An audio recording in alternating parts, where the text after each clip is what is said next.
Assalamualaikum warahmatullahi wabarakatuh. Hamdan syukron lillah amma ba'du. Sahabat Indonesia Plural yang saya hormati dan saya banggakan, alhamdulillah, ini informasi yang cukup penting atau bahkan sangat penting untuk diketahui dan untuk menjadi kewaspadaan seluruh umat Islam di Indonesia, khususnya umumnya dunia.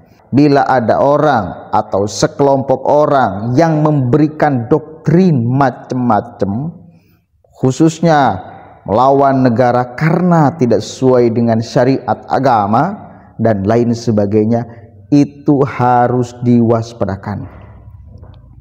Karena itu jelas gak benar, saudara, ya. Dan sekarang pimpinan JI Abu Fatih Abdullah Ansori melakukan pertaubatan, bahkan membubarkan organisasi yang telah lama dia bangun, kembangkan dengan doktrinnya bahwa negara ini adalah darul harb, tempat perang. Sekarang berikrar sumpah setia kepada NKRI, Pancasila, dan lain sebagainya. Sekali lagi, ini mesti kita sebarkan informasi kayak gini, ya, agar jangan sampai terjebak orang awam di dalam agama untuk mengikuti gerakan yang aneh-aneh atas nama agama khususnya. Ya, karena JI ini kan atas nama agama Islam, ya. Nah, ini pimpinannya udah taubat, masa kalian mau tetap percaya terhadap gerakan itu? Dengarkan dulu sama-sama nih, coba. Saya Abu Fatih Abdullah Ansori Ibnu Muhammad Thoyyib selaku senior Al-Jamaah Al-Islamiyah mengucapkan terima kasih yang sebesar-besarnya kepada para petugas, para aparat yang selama ini telah membuka wawasan melalui dialog-dialog, sehingga kami secara sistematis pikiran kami mengalir kepada satu keputusan untuk membubarkan diri tanpa satu tekanan, tanpa pressure apapun, tanpa perasaan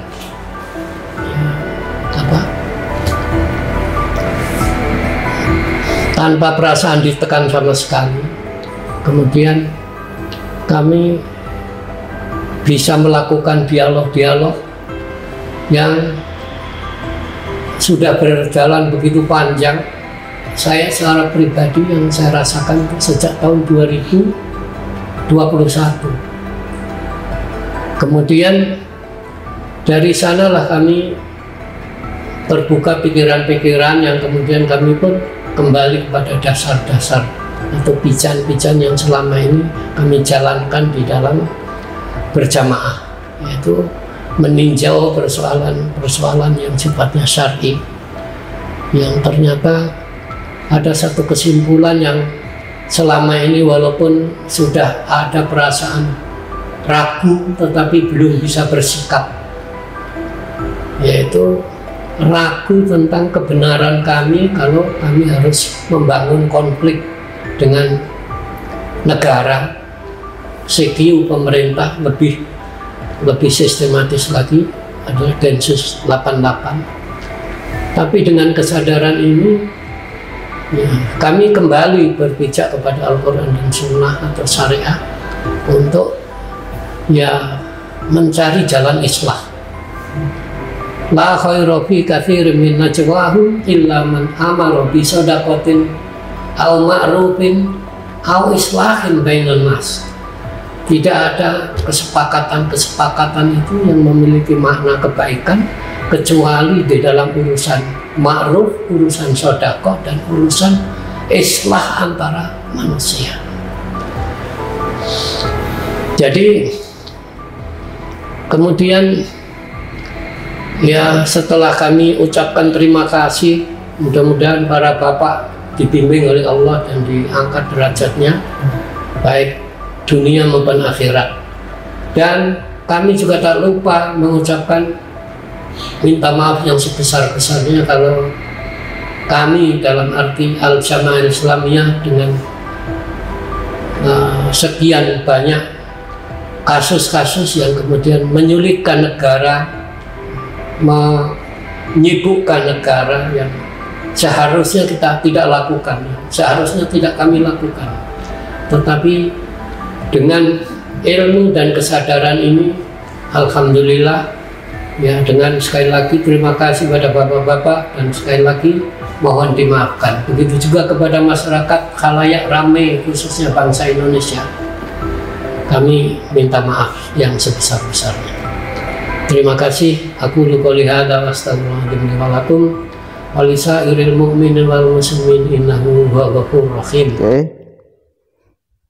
Alhamdulillah, ya, meskipun pernah dia lakukan banyak hal pembangkangan kepada negara ini, ketika dia sekarang sudah bertaubat, mengakui kesalahan, yang paling penting mengakui kesalahan, itu kita apresiasi betul. Dan kepada Densus 88, aparat kepolisian, kita apresiasi betul telah menangkal orang-orang seperti ini, ya, di dalam upaya untuk menghancurkan banyak hal di negara ini. Ya, meskipun sekarang aparat kepolisian cukup sedang menjadi sorotan gara-gara kasus Pina, salah penangkapan Peggy. Di sisi itu ada oknum, tetapi di sisi lain saya tetap yakin ada polisi-polisi yang baik, yang benar-benar ikhlas menjaga negara ini dari banyak hal, ya. Dari banyak hal, oknumnya ada, kita nggak bisa pungkiri, kita nggak bisa tutup mata. Yang baik juga pasti ada. Jadi kalaupun ada yang buruk-buruk, yakinlah bahwa itu bukan institusi Polri keseluruhan, tetapi ya oknum, namanya oknum, ada aja gitu loh. Ya itu. Tapi yang baik-baiknya ada. Apalagi urusan Densus 88 yang mereka itu berjuang keras menangkal paham-paham yang berpotensi merusak pikiran anak bangsa, merusak negara dan lain sebagainya. Kita apresiasi betul, harus disebarkan, ya, agar jangan sampai ada masyarakat yang ikut gerakan macam ini lagi. Apapun model gerakannya, apapun model organisasinya, mau JI atau apapun aja, yang menggunakan doktrin melawan negara atas dasar bahwa negara ini bukan negara Islam, nah ini nggak benar. Yakin pasti itu nggak benar, jangan diikuti.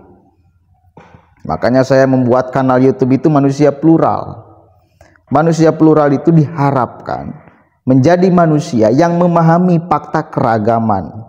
Saya berupaya untuk memberikan paham bahwa kalian-kalian yang ada di Indonesia, kita semua yang ada di Indonesia, itu mesti menjadi manusia-manusia plural yang memahami fakta keragaman. Karena faktanya negara ini adalah beragam suku, agama, dan budaya. Jangan ditolak, harus diterima.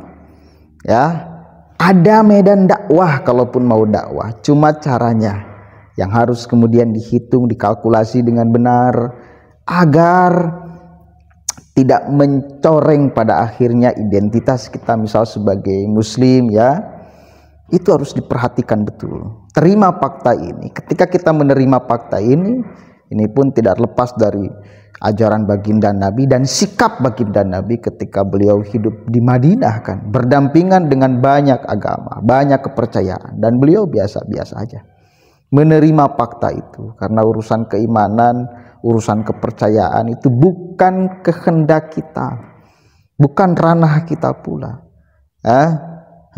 Kita nggak bisa menuntut orang lain agar sama kepercayaannya seperti kita.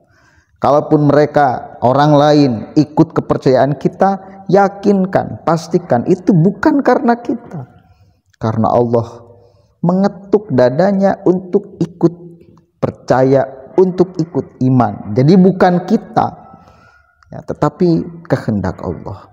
Nah, kalau kita kemudian memahami fakta-fakta keragaman ini, menyadari batasan-batasan manusia, tidak memaksa orang lain agar beriman sama dengan kita, maka akan hadirlah timbul kebijaksanaan dari sikap dan tutur kata kita.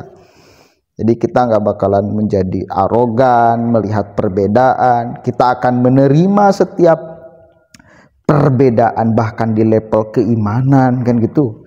Biasa aja. Kita hidup berdampingan, kita hidup ya sebagai sesama manusia, anak bangsa yang punya cita-citanya mestinya sama. Bagaimana membangun negara ini.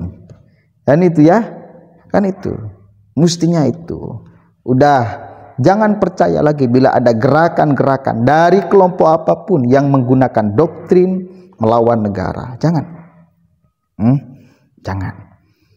Ini pimpinan JI aja udah merasa bahwa selama ini gerakannya adalah kesalahan, disandarkan pada hasil kajian, melihat negara ini. Kan gitu ya. Dulu masih menganggap bahwa negara ini adalah darul harb, daerah perang, mesti diperangi. Siapapun aja yang ada di dalamnya kafir, karena sistemnya itu bukan sistem Islam.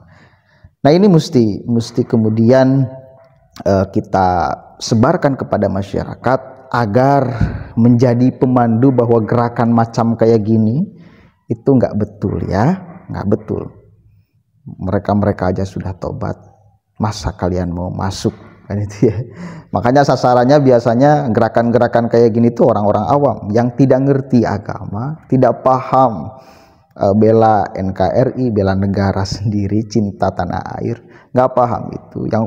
Yang dia ingin belajar itu agama, akhirat, mati syahid dan lain. Itu biasanya orang awam yang disasarnya. Ya karena mayoritas masyarakat kita adalah Islam dan faktanya banyak yang awamnya pula, makanya banyak yang dibodohi, banyak yang terbodohi. Bukan hanya kasus urusan ini. Ya urusan nasab juga kan, karena mayoritas masyarakat kita adalah muslim dan banyak juga yang awamnya, dan banyak juga yang masih mengandalkan doktrin daripada logika yang benar, maka ya gampang aja di bodoh-bodohi, kan itu fakta. Jangan kita bantah fakta itu, jangan kita pungkiri fakta itu. Fakta itu mesti kita terima, lalu kita berupaya untuk bagaimana caranya memperbaiki ini semua. Mentransfer terus kesadaran, mentransfer terus akal sehat dan lain sebagainya. Memberikan pemahaman bahwa harus bisa kita membedakan apa-apa aja yang harus disandarkan pada keimanan, apa-apa aja yang mengganggu akidah, dan apa-apa aja yang harus disandarkan pada logika yang jelas. Kan gitu, disandarkan pada rasional. Itu mesti ada kesadaran itu, ada transfer itu dari kita semua. Yang memahami, oh, ini ranahnya keimanan, nggak boleh kita ganggu. Ini ranahnya akal sehat, boleh kita otak-atik. Itu. Nasab ini ranahnya keimanan, akidah atau akal? Akal bisa dibongkar oleh akal keaslian dan kepalsuannya. Maka kita masuk, nggak apa-apa, nggak mengganggu akidah. Ya, urusan kayak gini, ajaran agama atau sekelompok orang yang mengajarkan agama bahwa negara ini adalah darul harb, ini apakah persoalan akidah atau persoalan perdebatan memandang negara? Ini persoalan perdebatan memandang negara, kan itu bisa dibongkar oleh akal, bisa dibahsul masailkan. Dan itu, jadi kita harus memahami sebagai orang yang beragama, ini ranahnya apa nih? Kalau kita masuk mengganggu akidah atau tidak? Kalau kita masuk mengganggu keimanan atau tidak? Jangan semuanya seolah-olah ini persoalan akidah, ini persoalan politik aja digiringkan oleh orang Indonesia itu. Persoalan politik aja dianggap persoalan akidah. Pemilihan presiden, pemilihan gubernur dan lain sebagainya seolah persoalan akidah. Kaji dulu, ini apakah persoalan akidah, apa persoalan bukan akidah. Kan itu. Banyak yang menganggap persoalan politik persoalan akidah. Itu untuk kepentingan sekelompok orang. Kita harus paham. Pilkada DKI dulu, oh ini urusan akidah. Ini hidup kita itu di Indonesia, yang siapapun aja dari agama pun aja boleh, karena aturan negara kita, aturan konstitusi kita itu membolehkan. Nggak jadi soal, bukan persoalan akidah, bukan persoalan akidah itu. Kita harus memahami itu semua agar kita menjadi orang yang bijaksana, karena kita kebetulan hidup di Indonesia yang mengharuskan kita bijaksana di dalam melihat banyak hal, harus menjadi manusia plural yang memahami fakta keragaman. Assalamualaikum warahmatullahi wabarakatuh.